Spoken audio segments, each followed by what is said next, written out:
እንደሚታወቀው በኢትዮጵያ ውስጥ በጣም በብዛት የምንጠቀምበት የሳሙና ምርት ነው። ትርፋማ ነው፣ ሁሉም ተጠቃሚ ነው። በየቤቱ የሚገባ ነገር ስለሆነ አላቂም ነገር ስለሆነ አሪፍ ነው ባይ ነው። አንዷን አጃክስ ለመስራት 200 ግራሟን 5 ብር ከ20 ሳንቲም 6 ብር ከ20 አድርገው ቢሸጡ ቢያንስ በቀን ሚኒመም 6000 ቢሰሩ በቀን 6000 ብር የማግኘት አቅም አላቸው ማለት ነው። ከ7 ብር 8 ብር አድርገው ቢሰሩ የ3 ብር ትርፍ ካለ ከ10000 ብር በላይ ትርፍ ይኖረዋል ማለት ነው በቀን። ለነጋዴዎች በሚፈልጉት መጠን አጃክስ ተረክበው ማከፋፈል ለሚፈልጉ እኛም እናቀርብላቸዋለን ማለት ነው።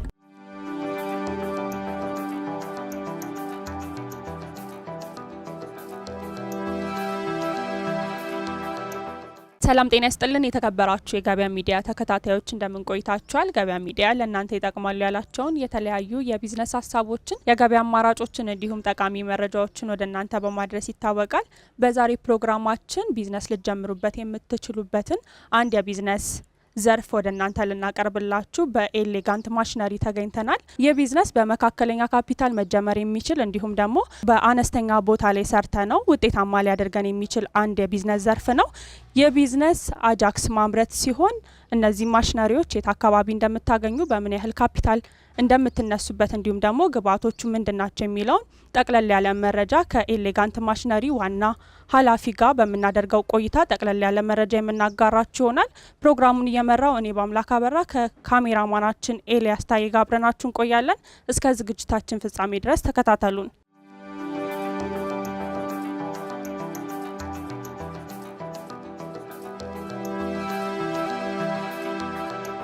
ጤና ይስጥልን። አብሮ ይስጥልን። በቅድሚያ ስምህንና የስራ ድርሻህን እንዲሁም ደግሞ አሁን የት እንደምንገኝ እስቲ ለተመልካቾች አስተዋውቅልኝ። እሺ፣ ስሜ ዮሴፍ አበባ ይባላል። ያለነው ኤሌጋንት ማሽነሪ ነው። ኤሌጋንት ማሽነሪ ውስጥ ዋና ኃላፊ ሆኜ ነው የምሰራው። እንግዲህ ያው በመግቢያ ላይ እንደጠቀስኩት ለአጃክስ የሚሆኑ ማሽነሪዎችን ይዛችሁ ቀርባችኋል ብያለሁኝና ስለ ማሽነሪው ጠቅለል ያለ መረጃ እስቲ ስጠኝ። እሺ፣ እንግዲህ ኤሌጋንት ማሽነሪ የተለያዩ ማሽኖችን በመስራት ከዚህ በፊትም ይታወቃል። ለደንበኞች ብዙ ማሽኖችን እያቀረብ እንገኛለን። ዛሬ ደግሞ የአጃክስ ማሽን እንዴት መስራት እንደሚቻል በአዲስ መልኩ ይዘን ቀርበናል። ጥሩ። እሺ፣ አጠቃቀሙ ምን ይመስላል? አጠቃቀሙ በሲንግል ፌዝ ነው የሚሰራው። በቤት ቆጣሪ መስራት ይቻላል።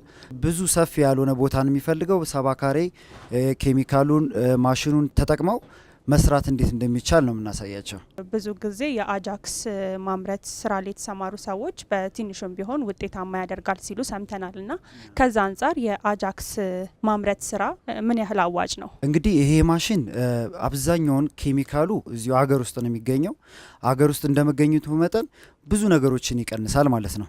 ስለዚህ ይህ ማሽን በሀገር ውስጥ ተሰርቶ በሀገር ውስጥ ኬሚካል ስለሚሰራ በጣም ብዙ ትርፋማ ነገሮች አሉት። በቀላሉ ቤት ውስጥ የሚሰራ ነው። እንደምትመለከቱት ይህ ማሽን በሁለት አይነት መንገድ ነው ያለው። ከዚህ በፊት ያሳየናቸው በአንድ በኩል የሚያወጣ ነው። ይሄ ግን ለየት የሚያደርገው ከሌሎች በሁለቱም በኩል ነው የሚያወጣው። በቀን ከ3500 እስከ 4000 የሚያወጣውን አሁን ከ6000 እስከ 7000 እንዲያወጣ አርገን የሰራ ነው። ስለዚህ ይሄ ማሽን ሁለት አይነት ማሽን አለው። ፕሎደር እና ሚክሰር ነው። እዚሁ ድርጅቱ ጋር ሲመጡ ማሽኑን ስልጠናውን ይወስዳሉ። በዛውም ደግሞ የ1 አመት ሙሉ ዋስትና ይኖራቸዋል ማለት ነው። ስለ ማሽኑ ይሄን ያህል ካልከኝ ግብአቶቹ ምን ምንድን ናቸው? የአጃክስ ኬሚካሎች 5 አይነት ኬሚካሎች ናቸው። እነሱን ኬሚካሎች በመቀላቀል በፎርሙላ ነው የሚሰሩት። እነሱ ኬሚካሎች ሀገር ውስጥ ነው የሚገኘው። 75% ዶሎማይት ይባላል። ይሄ ላይምስቶን ከላይምስቶን የሚገኙ፣ ሌሎች ደግሞ ለላርጎ የምንጠቀማቸው ኬሚካሎች ናቸው። እነዛን ኬሚካሎች በመቀላቀል አጃክስን ማምረት እንችላለን ማለት ነው። አሁን አብዛኛውን ፓርት ሞር ወደ ክፍለ ሀገር አጃክስ ተጠቃሚው በጣም በርካታ ስለሆነ ከስተመሩም በጣም አሪፍ ነው። እንግዲህ ብዙ ጊዜ ከተጠቃሚዎች የምንሰማው አጃክስ እንደ ጨው አይነት ነገር ይኖረዋል፣ የአጃክስም ኳሊቲነት አለው ይባላል። የሳሙና የመውጣቱ ነገርና የማጽዳት ነገሩና እንደዛ እንዲሆንና ተመራጭ እንዲሆን ምን መደረግ አለበት የምንጠቀማቸው ኬሚካሎች ላይ? ሞራውን ለምሳሌ አንዳንድ ሰዎች ላይ አጃክስ በጣም እንዲቆይ ይፈልጋሉ። ምግብ ቤቶች አካባቢ አጃክሱ ረጅም ጊዜ እንዲቆይ ይፈልጋሉ። ያ ደግሞ በኬሚካል ፎርሙላው ምክንያት የሚመጣ ነው እና ደግሞ የሚጠቀሙት ኬሚካል ነው። አሁን ዶሎማይት ፋይን በጣም ፋይን ከሆነ ሞር ቶሎ የማለቅ ባህሪ ያለው። ስለዚህ ያንን ኬሚካል ደግሞ እንዴት ማቆየት እንደሚችል እዚሁ በምንሰጣቸው ፎርሙላ መጠቀም ይችላሉ። አብዛኛውን ሰው ግን ትንሽ በጣም ብዙ ለማትረፍ ብሎ ኬሚካሎችን እያሳነሰ አንደኛ አረፋም እንዳይኖረው ያደርገዋል። በዛ ምክንያት ነው ኬሚካሎች ባነሱ ቁጥር አጃክሱ ጥራት አይኖረውም ማለት ነው፣ ጥራት አልባ ይሆናል ማለት ነው። ስለዚህ ውጤታማ እንዲሆኑ በሚቀመጠው ፎርሙላ መሰረት መሰራት አለበት።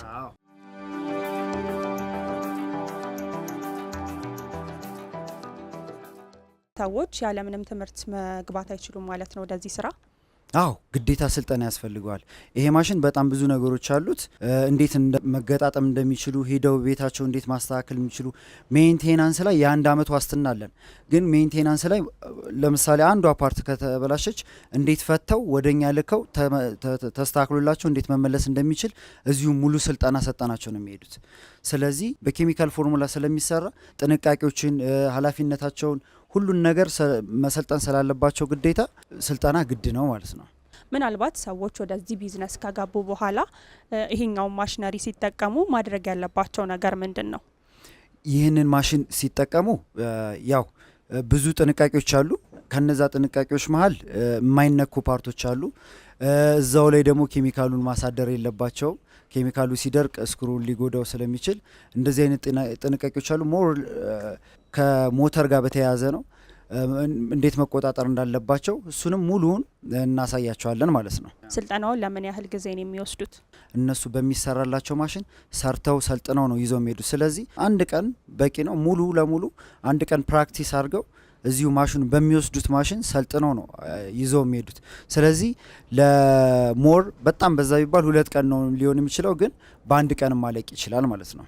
የአጃክስ ስራ ላይ ቢሰማሩ ሰዎች ምን ያህል ውጤታማ ይሆናሉ ብለህ ታስባለህ? ይህን ማሽን ወስደው ሌላ ማሽን ጨምረው ኖርማል ደረቅ ሳሙናም የመስራት አቅም ስላለው ይሄ ማሽን ሞር በአጃክስ ማሽን ተነስተው ከዛ ደግሞ ወደ ሳሙና መግባት ይችላሉ። እንደሚታወቀው በኢትዮጵያ ውስጥ በጣም በብዛት የምንጠቀምበት የሳሙና ምርት ነው። ስለዚህ ያንን ማሽን በተለያዩ ሀገሮች ማከፋፈያ ወስደው ቢጠቀሙበት ትርፋማ ነው። ሁሉም ተጠቃሚ ነው። በየቤቱ የሚገባ ነገር ስለሆነ አላቂም ነገር ስለሆነ ሞር አሪፍ ነው ባይነን። በፊት ካለው የተሻሻለ ነገር አለውና ምንድነው የተሻሻለው ነገር? የተሻሻለው ነገር አሁን ከዚህ በፊት በአንድ ፕሎደር ወይም በአንድ ሞልድ ነበር የሚወጣው። አሁን ግን በሁለት በኩል አንድ ማሽን ሆኖ በሁለት በኩል ነው የሚወጣው።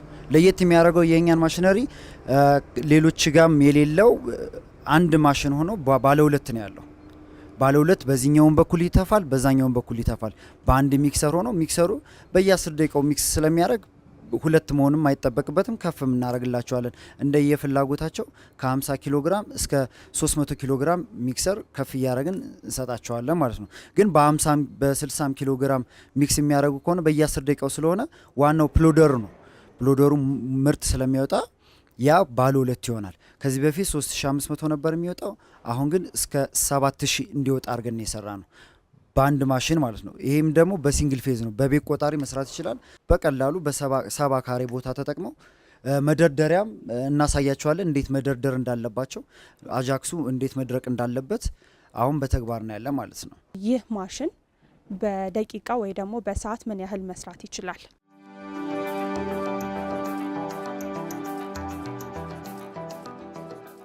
በሰዓት እስከ 400 ማለት ነው። እስከ 400 ሲሆን በአንዱ ፕሎደር ማለት ነው። በአንዱ ፕሎደር ሲሆን እስከ 400 ይሰራል። ይሄኛው ደግሞ በአንድ ሰዓት ውስጥ እስከ 800 ይሰራል ማለት ነው። ያ ማለት በቀን ውስጥ እስከ 6000 እስከ 7000 የማምረት አቅም አለው ማለት ነው። እና ይህንን ማሽን ለመስራት ደግሞ 4 ሰው ያስፈልጋል ማለት ነው። 4 የሰው ጉልበት ያስፈልገዋል። ሞር ደግሞ ከተፈለገ የሰውን ኃይል ለመቀነስ ከተፈለገ ከማሽኑ ጋር መቁረጫ አዘጋጅተን እንሰጣቸዋለን ማለት ነው። 4 ሰው ያስፈለገበት ለምን ስራዎች እንዲያገለግል ነው? አንደኛ የሚያሽጋለ፣ ሁለተኛ ሚክሰር ላይ የሚሰራ ሰው ያስፈልጋል። እዚህ ጋር ደግሞ ሞልዶች አሉ፣ 2 ሞልዶች አሉ።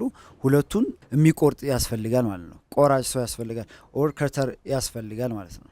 ያው እንደ ግራም አይነታቸው የሚለያዩ መሰለኝና ሰዎቹ ናቸው ግራሙን መለካት የሚችሉት ወይስ ደግሞ ማሽነሪው? እያንዳንዱ ማሽን ሞልዷ ዳይዋ ብቻ ነው የምትቀየረው። ስለዚህ ሞልዷን ከፈለጉ በ100 ከፈለጉ በ200 አድርገው መስራት ይችላሉ ማለት ነው።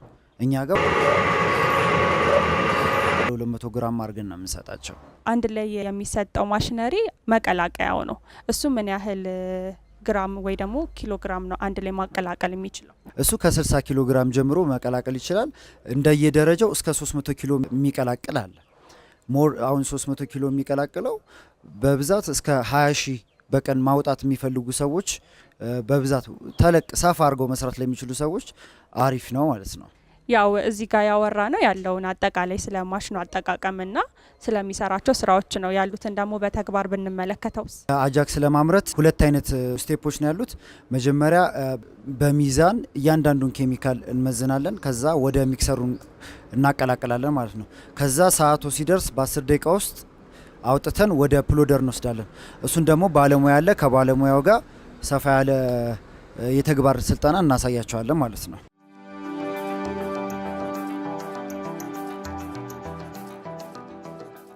ሰላም ሰላም፣ እንዴት ነሽ? እግዚአብሔር ይመስገን። እስቲ ስምህንና የስራ ድርሻህን እስቲ አስተዋውቀኝ። እሺ፣ ሙልቀን እባላለሁ። የኤሌጋንት ማሽነሪ ውስጥ የማሽንና የአጃክስ አምራረስት ባለሙያ ነኝ። እንግዲህ ያው ያሉትን የማሽን አጠቃቀሞችን እንደ ቲዮሪ ከባልደረባ ጋር ትንሽ ቆይታ አድርገን ነበረ። ያለውን ደግሞ በተግባር አንተ ታሳየኛለህ። እሺ፣ ችግር የለውም። አሁን የአጃክስ ለማምረት የሚያስፈልጉ ሜንሊ 5 ማቴሪያሎች ናቸው። ከዛ ውጭ ያሉትንም ደግሞ እንደ ሁኔታው መጨመር ይቻላል። ግን በዋናነት የሚያስፈልጉ 5 ኬሚካሎች ናቸው። ዋናው ዶሎማይት ነው። ከዛ ላብሳ፣ ሲልኬት፣ ሶዳ አሽ፣ ኮሲክ ሶዳ ወይ ደግሞ ሶዲየም ሰልፌት እና ቀለምና ውሃ ነው የሚያስፈልጉት። እነዚህን ኬሚካሎች እንዴት አድርገን በሚክሰራችን ውስጥ በመጠቀም እና የሁሉንም ኬሚካል ምጣኔዎች በመጠቀም እንዴት አድርገን አጃክስ ማድረግ እንችላለን የሚለውን አብረን እናያለን ማለት ነው። ጥሩ። እሺ። እና አሁን በዋናነት የመጀመሪያ የሚያስፈልገን ዶሎማይት ነው ብለናል። ዶሎማይት እዚህ ጋር እንደምታዩት ነው፣ በኪሎ ነው የሚመጣው። እሱን ቢያንስ በ100 ኪሎ እኛ ጋር እንደምታዩት በተለያየ አይነት ሚክሰሮች አሉ። 50 ኪሎ ሚክስ የሚያደርግ፣ 40 ኪሎ ሚክስ የሚያደርግ፣ 100 ኪሎ፣ 200 ኪሎ የተለያየ ደረጃ ያላቸው ማለት ነው። አሁን እዚህ ጋር የምትመለከቱት ሚክሰር 200 ኪሎ ነው ሚክስ የሚያደርገው። ስለዚህ 200 ኪሎ ሚክስ የሚያደርግ ከሆነ ለሱ የሚሆነውን ያህል አሁን እኛ የተጠቀምነው እዚህ ጋር 120 ኪሎ ዶሎማይት ነው የተጠቀምነው። ለ120 ኪሎ ዶሎማይት የሚሆኑ ኬሚካሎች እያንዳንዳቸውን እንመዝናለን ማለት ነው። ማለት የስልጠና ስንሰጣችሁ ጊዜ ለእያንዳንዱ ዶሎማይት ምን ያህል ላብሳና ሲልኬት ሌሎች ኬሚካሎች ያስፈልጉታል የሚለውን እናያለን። አሁን እዚህ ጋር የ120 ኪሎ ነው የምሰራው። እዚህ ጋር ሚዛኖቹን አስቀምጫለሁ፣ ኬሚካሎቹን አስቀምጫለሁ። እያሳዩዋችሁ ይመዘናሉ። ከዛ ከተመዘኑ በኋላ ይገባሉ ማለት ነው። ጥሩ። እሺ፣ እንሂድ ወደዛ። አሁን ይሄ የምትመለከቱት ይሄ ላብሳ ይባላል። ያው እንደሚታየው ግሪስ ነገር ይመስላል። ላብሳ ይባላል። ላብሳውን እንመዝነዋለን። የምፈልገው ኪሎ አለ፣ ለ120 ኪሎ የሚሆነው የምፈልገውን ኪሎ አግኝቻለሁ። ላብሳውን አስቀምጣለሁ። ከዛ በመቀጠል ደግሞ ሲልኬት፣ ላብሳም ሲልኬትም አንድ አይነት ቦታ ነው የሚሸጡት ማለት ነው። ተመሳሳይ አይነት ባህሪ ስላላቸው እና የምትመለከቱ ይሄኛው ደግሞ ሲልኬት ነው። የሲልኬቱን ኪሎግራም አስቀምጫለሁ። ከዛ በመቀጠል ቀለም ነው። የቀለሙንም በኪሎግራም የሚዛኑን እና የራሱን ኪሎግራም አለ፣ በዛ አስቀምጫለሁ። ከዚህ በመቀጠል ደግሞ ሶዲየም ሰልፌት አስቀምጫለሁ። በመቀጠል ደግሞ ሶዳ አሹንም አስቀምጫለሁ። እዛ ጋር ሶዳ አሽ አለ። እነዚህ ኬሚካሎች እንዳሉ አሁን እነዚህን ኬሚካሎች ወደ ሚክሰር ነው የምንከታቸው። ሌሎቹን ኬሚካሎች ቀጥታ ማስገባት እንችላለን፣ ግን ላብሳና ሲልኬትን በተለያየ ጊዜ ካስገባናቸው ችግር ሊፈጠር ስለሚችል ማለት ላብሳው ብቻውን ሊሰበስቡ ይችላል፣ ሲልኬቱን ብቻውን ሰብስቦት አንድ ላይ ሚክስ ለማድረግ ሊያስቸግር ስለሚችል መጀመሪያ ላብሳውና ሲልኬቱን አንድ ላይ እናቀላቅሏለን። አንድ ላይ አቀላቅለን ነው ወደ ሚክሰሩ የምናስገባው። ስለዚህ ወደ ቀጣዩ ቦታ እናልፋለን ማለት ነው።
አሁን እንግዲህ ሚክሲንጋችን ጨርሰናል። እንደ ያው ትልቅ ስለሆነ ማሽኑ እና ብዙ ኬሚካል ስለያዘ እስከ 25 ደቂቃ ድረስ ይፈጃል ሚክስ ለማድረግ።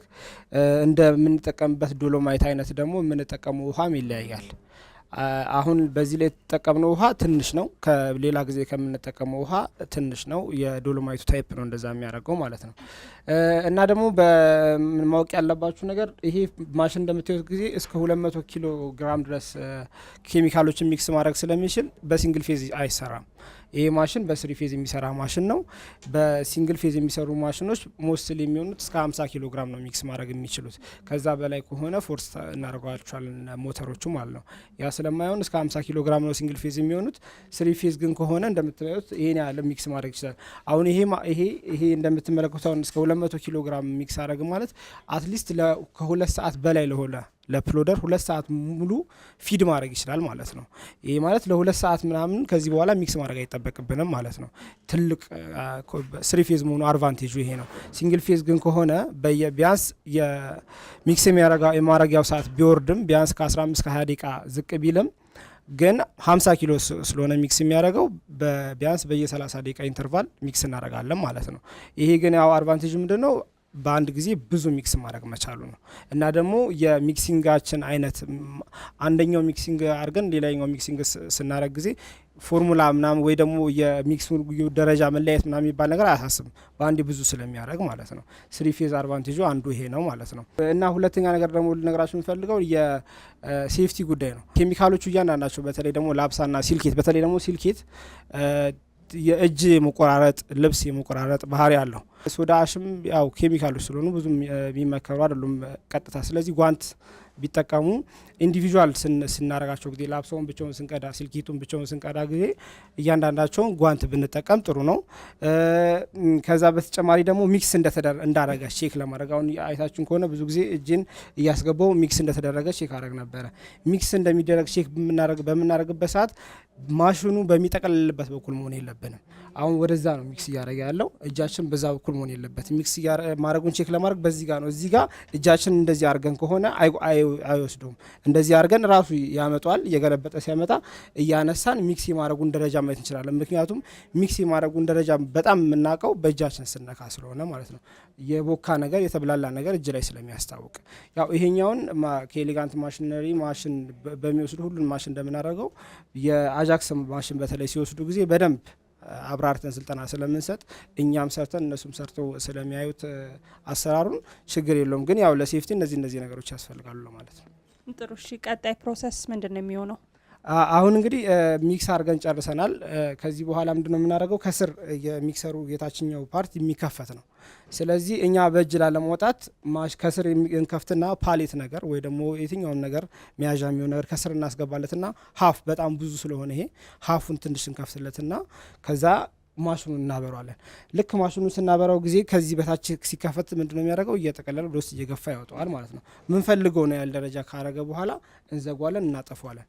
ከዛ ወደ ፕሎደራችን እንወስዷለን። ፕሎደሩ ጋር እያስገባን እንሰራለን። እሱንም ደግሞ ቀጣዩን አብረን እንሰራለን። በጣም ጥሩ። እሺ፣ ወደዛ እንሂድ ያለውን ፕሮሰስ።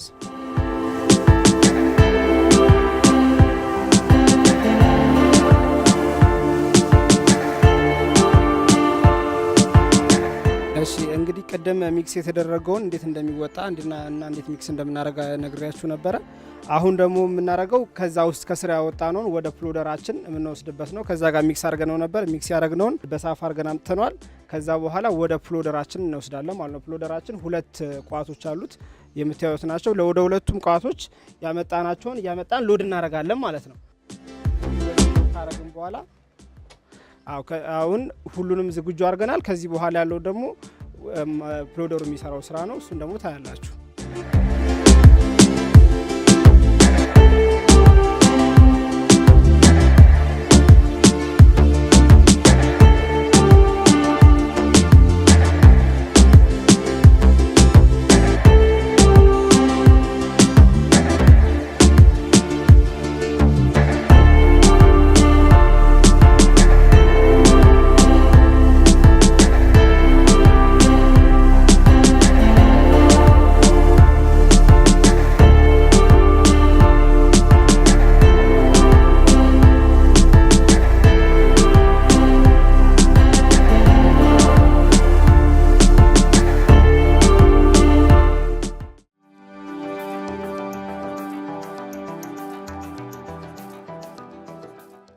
እንግዲህ እንደተመለከታችሁት ከመጀመሪያው ጀምሮ እንዴት እንደሚሰራ አይተናል። በመጨረሻ ላይም የምንሰራው አጃክስ እንደዚህ ጥራት ያለው አጃክስ መስራት ይቻላል። አጠቃላይ አመራረት ስልጠናውን ደግሞ በተሻለ ሁኔታ ደግሞ መጥቶ ኤሌጋንት ማሽነሪ ማሽኖቹንም ስልጠናውንም ሙሉ እንደዚሁ እንደምንሰጣቸው ልገልጽልሽ እፈልጋለሁ። እሺ፣ ጥሩ ማብራሪያን ከትግበራ ጋር ሰጥተኸኛል። ስለሱ እጅግ አድርጌ አመሰግናለሁ። እሺ፣ እኔም በጣም አመሰግናለሁ። ፕሮሰሶቹን ከባልደረባ ጋር ባደረግነው ቆይታ ሙሉ ፕሮሰሱን አይተናል። ያው ያሉትን ደግሞ ተጨማሪ ነገሮች ከአንተ ጋር ቆይታ ለማድረግ ነው የተመለስ ነውና ምናልባት ስለ ማሽነሪው ስለ ዋስትናው ጉዳይ መለዋወጫውንስ ደግሞ በሰፊው ማግኘት ይችላሉ ወይ የሚለውን ጥያቄ እስቲ መልስልኝ። ይህንን ማሽን ሲገዙ ሙሉ የ1 አመት ዋስትና እኛ እንሰጣቸዋለን። ሙሉ መለዋወጫውም እዚሁ እኛ ድርጅት ውስጥ ይገኛል ማለት ነው እና እዛው አሁን ወደ ክፍለ ሀገር የሚሄዱ ከሆነ እዛው የሚፈታታና የሚገጣጠም ነገር ስለሆነ የተበላሸውን ፓርት ፈታተው ይሰጡናል። እኛ መልሰን አስተካክለን እንልክላቸዋለን። ገጥመው እንደ አዲስ ይሰራሉ ማለት ነው እና ኬሚካሉም እንዳልኳቸው እዚሁ ሀገር ውስጥ ስላለ በብዛት ነው ያለው ሀገር ውስጥ። ስለዚህ እናገናኛቸዋለን ከኬሚካል አቅራቢዎች ጋር ያንን ኬሚካል ሞር አሁን አንድ አጃክስ ለመስራት ይችኛዋን አንዷን 200 ግራሟን ለመስራት ቶታል ኮስታቸው ካርቶን ማሸጊያ እና የኬሚካሉን ዋጋ የቤት ኪራይን አድርጎ ቶታል ኮስቱ አንዷን አጃክስ ሲሰሩ 5 ብር ከ20 ሳንቲም ያስወጣባቸዋል ማለት ነው። ስለዚህ አንዷን አጃክስ ለመስራት 200 ግራሟን 5 ብር ከ20 ሳንቲም 6 ብር ከ20 አድርገው ቢሸጡ ቢያንስ በቀን ሚኒመም 6000 ቢሰሩ በቀን 6000 ብር የማግኘት አቅም አላቸው ማለት ነው። ግን ከ7 ብር 8 ብር አድርገው ቢሰሩ የ3 ብር ትርፍ ካለ ከ10 ሺህ ብር በላይ ትርፍ ይኖረዋል ማለት ነው በቀን። ሞር ደግሞ እነሱ ሲመጡ በሚወስዱት ማሽን ነው የሚሰለጥኑት። ስለዚህ እያንዳንዱ ማሽን አይተው ሞክረውበት ሰልጥነው ነው ይዘው የሚሄዱት በራሳቸው ማሽን። ይህንን ማሽነሪ ገዝቶ ሰው ወደ ቢዝነሱ መግባት ቢፈልግ ማሽነሪው እስከነ ሚክሰሩ ምን ያህል ኮስት ያደርግበታል? እንግዲህ የተለያዩ አይነት ማሽኖች አሉ። ሚክሰርና ፕሎደር ነው እንዳልኳችሁ እና መጠን አላቸው፣ ይለያያል። ባለ አንድ ሚክሰርና ባለ አንድ ፕሎደር ከሆነ ዋጋው 300 ሺህ ብር ነው። ባለ ሁለት ፕሎደር ልክ አሁን እንዳየነው ፕራክቲስ ላይ ያየነው ማሽን አንድ ሚክሰርና 2 ፕሎደር ነው ያለው። ስለዚህ ይሄ በሲንግል ፌዝ መስራት ይችላል። ዋጋው 360 ሺህ ብር ነው። በ60 ኪሎ ግራም እየጨመረ ይመጣል። 100 ኪሎ ግራም ሚክሰር ኖሮ እና 3 ፕሎደር ሲኖረው ደግሞ ወደ 450 ሺህ ብር ይጠጋል ማለት ነው እና ራሳቸው ደውለው በሚፈልጉት መጠን ይዘዙን፣ እኛ እንሰራላቸዋለን ማለት ነው። ግን መጀመሪያ ሊስት ከስር የሚጀምረው እስከ 750 ሺህ ብር ድረስ እንሰራለን። ግን አሁን ያለው እየሰራንም ያለንበት እንትን በዚህ መጠን ነው ማለት ነው። ጥሩ። እሺ፣ ማሽነሪዎችን ማዘዝ ቢፈልጉ በትእዛዝ ነው? አዎ በትእዛዝ ነው የሚሰራው። እንደየትእዛዙ መጠን ኦርደር ስለሚኖር በየትእዛዙ 2 ሳምንትም ሊሆን ይችላል፣ 1 ወርም እስከ 1 ወር ከ15 ቀን ሊሆን ይችላል። እንደ አጋጣሚ ደግሞ ስቶክ ላይም ሊኖሩ ይችላሉ። በሚደውሉበት ሰዓት ስለማይታወቅ ቀድመው ላዘዙን ያው ማክሲመም የሚበዛው እስከ ወር። ስለ ግብአቶቹ ማገናኘቱ ዙሪያና ስለ ገበያ ትስስሩስ? ገበያ ትስስር ያው እነሱ ከአዲስ አበባ ውስጥ ከሆኑ አዲስ አበባ ውስጥ ያሉ ተረካቢዎችን እናገናኛቸዋለን። ክፍለ ሀገር ላይ ከሆኑ ደግሞ መርካቶ ላይ ያሉ ወደ ክፍለ ሀገር የሚጭኑም አሉ፣ እነሱም እናገናኛቸዋለን። ሞር ግን ክፍለ ሀገር ላይ ራሳቸው ቢቆጣጠሩ ቼክ ቢያደርጉ ተመራጭ ነው። እዛው ያሉበት አካባቢ ላይ እንዴት ማከፋፈል እንዳለባቸው ጥናት አድርገው ቢመጡ ተመራጭ ነው። ማሽነሪዎችን ከማቅረብ በተጨማሪ እነዚህን አጃክሶችም ደግሞ በጅምላ እያደረጋችሁ እንደምትሸጡም የተወሰነ ኢንፎርሜሽኖች አሉኝና እስቲ ስለሱስ?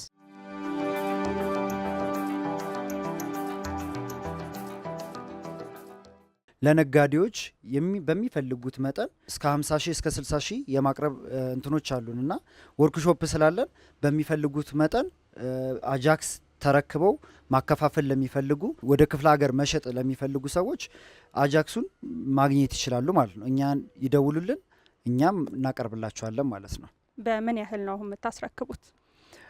አንዱ አጃክስ ይለያያል። አሁን ሁለት አይነት ባለ 100 ግራም አለ፣ ባለ 200 ግራም አለ። ባለ 100 ግራሙ በ4 ብር ሂሳብ ነው የምናከፋፍለው። ባለ 200 ግራሙ እንደየ ብዛቱ ነው። በጣም ሲበዛ ዋጋው ይጨምራል። አሁን በቀን እስከ 20 ሺህ በላይ የሚረከቡን ከሆነ እስከ 650 እስከ 7 ብር ይኖረዋል ማለት ነው። ከዛ በላይ ከሆነ ደግሞ የሚቀንስበት እንትን ይኖረዋል ማለት ነው። ይህንን ማሽነሪ ክፍለ ሀገር ያሉ ሰዎች ቢፈልጉት በምን አይነት መንገድ ማግኘት ይችላሉ? እዚህ በውክልናም መምጣት ይችላሉ። ሞር ራሳቸው መጥተው ውል አለ፣ ህጋዊ ውል አለ። በሱ ተፈራርመው ከቀብድ ይከፈላል። 50% ቀብድ ተከፍሎ ከዛ ይጠብቀው መጨረሻ ላይ ማሽኑን ሰርተውበት አይተው ይዘው ሲሄዱ ቀሪው የሚከፈል ይሆናል ማለት ነው። ወደዚህ ቢዝነስ ልሰማራ ቢሉ ሰዎች በዚህ ማሽነሪ ወደዛ ስራ መግባት ቢፈልጉ ለነሱ ማለት የምትፈልገው ነገር ካለስ? አሁን ሞር ካፒታሉ ላይ ይወስናል። ቤት 70 ካሬ በላይ ቢሆን ሞር ተመራጭ ነው። ስሪ ፌዝ ካለ በጣም አስፈላጊ ነው። ከሌለ ግን በቤት ቆጣሪ መስራት ይቻላል። እንደምታዩት ዛሬ የሰራ ነው በሲንግል ፌዝ ቆጣሪ ነው። ኬሚካል እስከ 150 ሺህ ብር ካፒታል ቢኖራቸው ለመነሻ ለካፒታል እስከ 150 ሺህ ብር። ለምን አሁን ዛሬ 3500 እንኳን ብንሰራ 5 ብር ከ20 ከሆነ ከ15 ሺህ ብር በላይ ስለምናወጣ በአንድ ቀን ውስጥ ካፒታል ትንሽ ከፍ ያለ ቢሆን ተመራጭ ነው እላለሁ። ቢያንስ ምን ያህል ካፒታል ያስፈልገዋል ከማሽነሪው ከግብአቱ ጋር አንድ ላይ? አሁን የማሽኖቹን አሁን በዚህ በሲንግል ፌዝ መስራት ከፈለጉ ባለ 300 ሺህ ብሩን አዘው የ150 ሺህ ብር ካፒታል ያስፈልጋል ማለት ለኬሚካልና ለቤት ኪራይ የ150 ሺህ ብር ካፒታል ካለ ከዛ ሞር ወዲያውን እንደሸጡት በጣም ትርፉም አሪፍ ስለሆነ ካፒታላቸው ይጨምራል ማለት ነው። ግን ሚኒመም 150 ሺህ ብር ቢኖራቸው ተመራጭ ነው። ጥሩ። እሺ፣ በስተመጨረሻ ይሄኛውን ማሽነሪ የሚፈልጉ ሰዎች እናንተን በምን አይነት መንገድ ማግኘት ይችላሉ? ያው ስልክ አድራሻ አለን። አድራሻችን ሳሪስ ሀና ማርያም ኪዳነ ምህረት ጸበል ጋ ነው። እንደምትመለከቱ ወርክሾፓችን እዚህ ነው። በስልክ ቁጥርም በ0922 45 35 71 እና በ0924 21 7403 ደውለው ማግኘት ይችላሉ። ጥሩ። እሺ፣ ሰፊ ማብራሪያ ሰጥታችሁኛል ከተግባሩ ጋር አንድ ላይ ና ስለሰጣችሁኝ ማብራሪያ እጅግ አድርጌ አመሰግናለሁ። እሺ፣ እኔም አመሰግናለሁ በጣም ነው። ክቡራትና ክቡራን ተመልካቾቻችን በኤሌጋንት ማሽነሪ ቦታ ላይ ተገኝተን የነበረን ቆይታ የተከታተላችሁትን ይመስል ነበረ። የአጃክስ ማምረቻ ማሽነሪዎችን እስከነ ግብአቱ እስከነ ስልጠናው ማግኘት የምትፈልጉ ከስር ባስቀመጥነው ስልክ ቁጥር እየደወላችሁ ይህንን ስልጠና እንዲሁም ደግሞ ማሽነሪዎችን ማግኘት ትችላላችሁ። በተጨማሪ ደግሞ የዴሊቨሪ አገልግሎት በገበያ ሚዲያ በኩል ስላለ በዛም ማሽነሪዎችን ወደ እናንተ የምናደርስላችሁ ይሆናል። እስከ ፍጻሜ ድረስ ስለተከታተላችሁን እጅግ አድርገን እናመሰግናለን። ሰናይ ጊዜ